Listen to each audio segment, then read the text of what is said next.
Biografia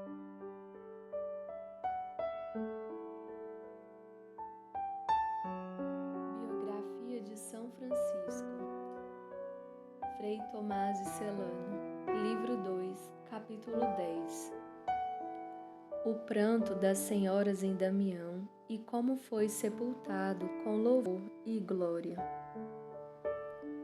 Portanto, os irmãos e filhos que se reuniram com toda a multidão de pessoas que, tendo vindo das cidades vizinhas, se alegravam por estar presente a tão grandes solenidades, passaram em louvores divinos toda a noite em que morreu o Santo Pai, de modo que pela suavidade da jubilação e pela claridade das luzes, parecia que fosse vigília de anjos.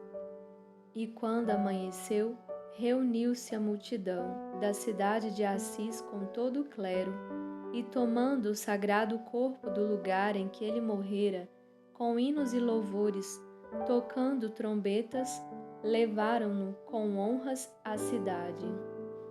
Cada um tomava ramos de oliveira e de outras árvores, seguindo solenemente as sagradas exéquias, e tendo multiplicado a quantidade de luminárias, cantavam louvores em altas vozes.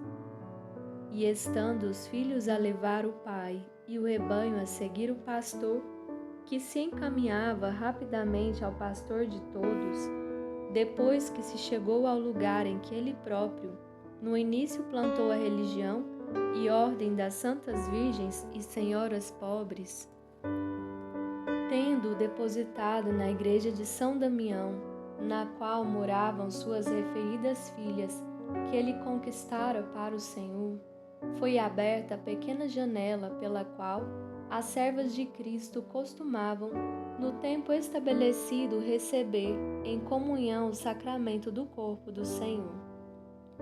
Foi aberta também a arca em que se escondia o tesouro das virtudes supercelestes, na qual era levado por poucos aquele que costumava arrastar a muitos.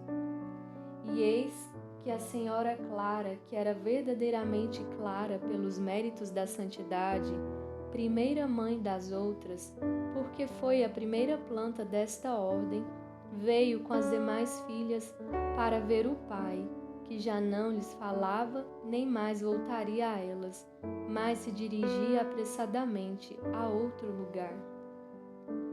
E tendo intensificado os suspiros, olhando-o com grande gemido do coração e com muitas lágrimas, elas começaram a clamar com voz abafada: Pai, ó Pai, o que faremos? Por que nos abandonas a nós míseras? Ou a quem nos deixas assim desoladas?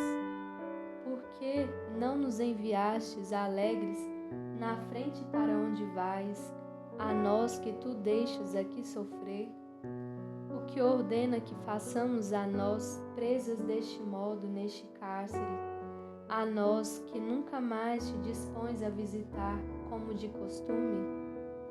Contigo se vai toda nossa consolação, e semelhante conforto não resta para nós, que estamos sepultadas para o mundo. Quem nos consolará em tão grande pobreza, não menos dos méritos quanto das coisas? Ó Pai dos pobres, que amas a pobreza, quem nos socorrerá na tentação? Ó Tu que experimentaste inúmeras tentações, ó profundo conhecedor das provações, quem na tribulação consolará as atribuladas? Ó auxílio nas tribulações que muito nos assaltaram. Ó amaríssima separação, ó desventurada ausência, ó morte excessivamente horrenda, que trucida milhares de filhos e filhas, privados de tão grande Pai, ao te apressares em levar irrevogavelmente para longe aquele, por meio de quem floresceram principalmente nossos esforços, se é que os temos. Mas o virginal pudor reprimia o copioso pranto, e não convinha muito chorar sobre aquele a cujo trânsito afluiu a multidão dos exércitos de anjos, e se alegraram os cidadãos dos santos e os familiares de Deus. E assim, colocadas entre a tristeza e a alegria, elas beijavam as esplêndidas mãos dele, ornadas com as preciosíssimas gemas e brilhantes pérolas. E tendo ele sido levado, fechou-se para elas a porta, que absolutamente não mais se abrirá para tão grande dor. Quanta dor havia na lamentação de todas elas, lamentação digna de compaixão e cheia de piedade. Quantos lamentos, principalmente dos filhos entristecidos. A dor de cada um deles era comum a todos, de modo que dificilmente alguém podia abster-se do pranto, pois que choravam amargamente os anjos da paz. Finalmente, chegando a todos a cidade, com grande alegria e exultação, colocaram o Santíssimo Corpo no lugar sagrado, mas daí em diante mais sagrado. Ali, para a glória do sumo e onipotente Deus, ele ilumina o mundo com a multiplicidade dos milagres, como até agora o iluminou, admiravelmente, com a doutrina de santa pregação. Demos graças a Deus. Amém.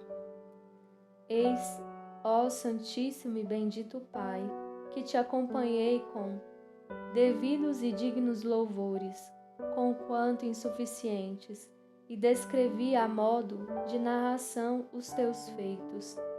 Por esta razão, concede a mim, mísero, poder seguir-te tão dignamente no presente que mereça.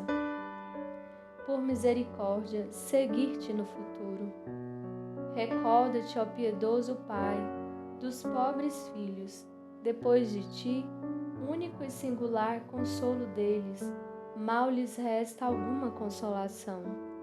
Pois, embora tu, que és a primeira e melhor porção de todos eles, esteja unido aos coros dos anjos e incluído entre os apóstolos no trono da glória. Todavia eles jazem no lamaçal de lodo, reclusos em cárcere escuro, clamando a ti em prantos. Apresenta, ó Pai, a Jesus Cristo, Filho do Pai Supremo, os sagrados estigmas dele e, por conseguinte, mostra-lhe os sinais da cruz, do lado, das mãos e dos pés, para que ele se digne misericordiosamente mostrar as próprias chagas ao Pai, que na verdade, por causa disto, sempre há de compadecer-te de nós míseros. Amém. Assim seja, assim seja. Termina o segundo livro. São Francisco e Santa Clara, rogai por nós. Com vosso Filho, ó Mãe Pia, abençoai-nos, ó Virgem Maria.